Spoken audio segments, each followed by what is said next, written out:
Olá, você que me acompanha aqui no canal do YouTube. Hoje a gente vai falar um pouquinho sobre o julgamento, né, o primeiro dia de depoimento do primeiro-ministro israelense Benjamin Netanyahu.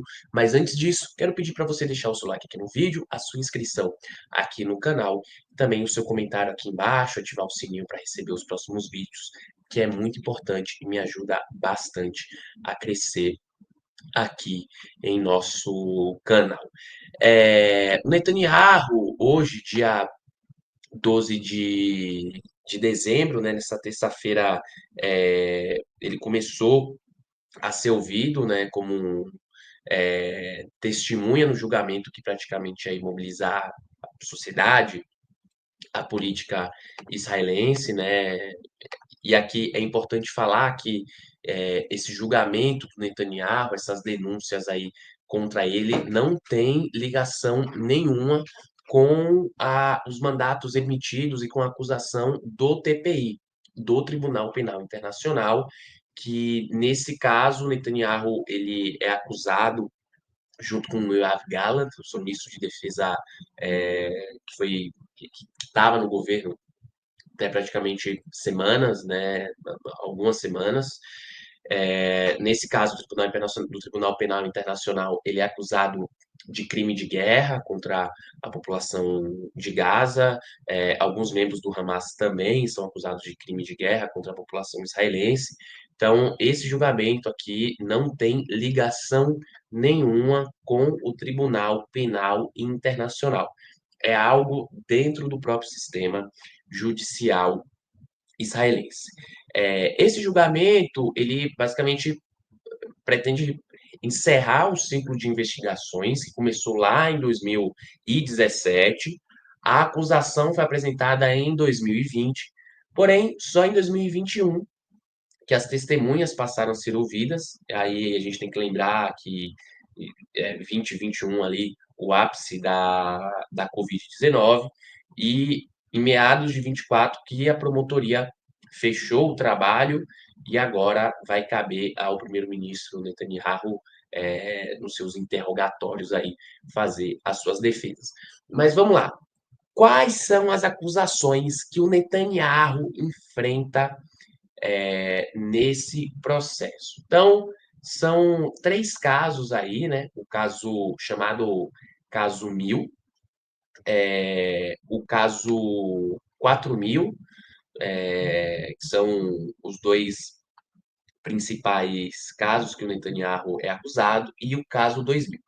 Começar pelo caso 1000, que qual que é a alegação da promotoria aí na acusação, né?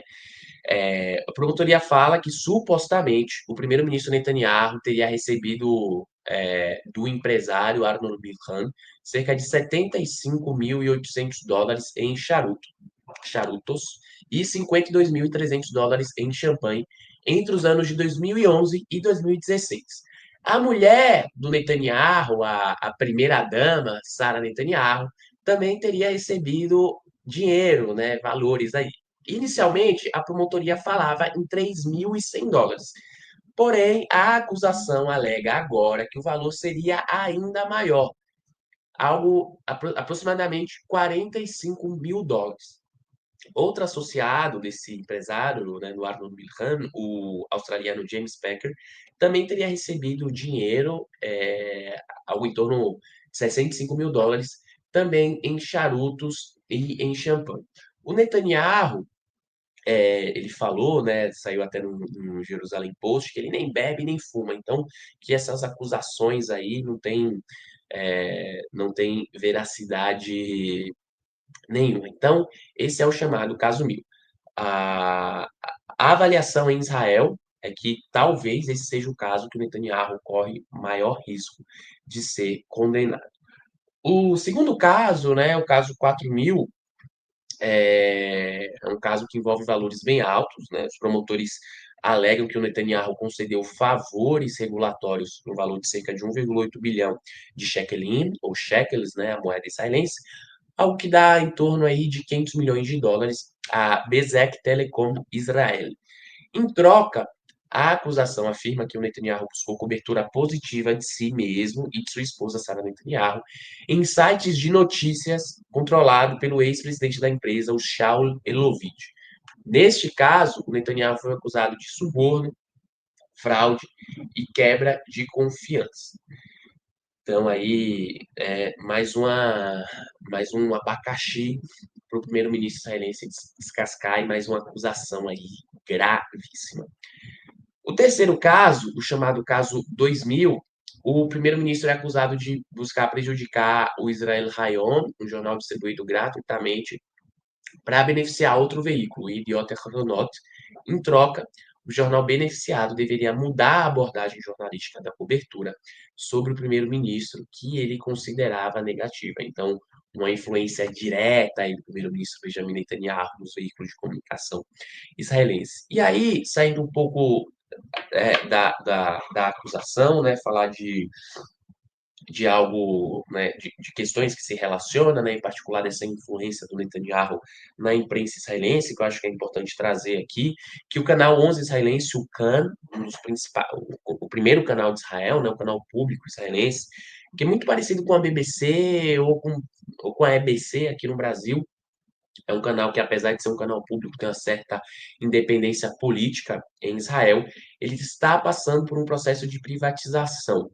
E alguns críticos alegam que esse processo de privatização seria para que, no caso, né, o dono da emissora pautasse ali as diretrizes do que o CAN, o Canal 11, vai falar, e aí para provavelmente favorecer narrativas pró-governo e pró-Netanyahu.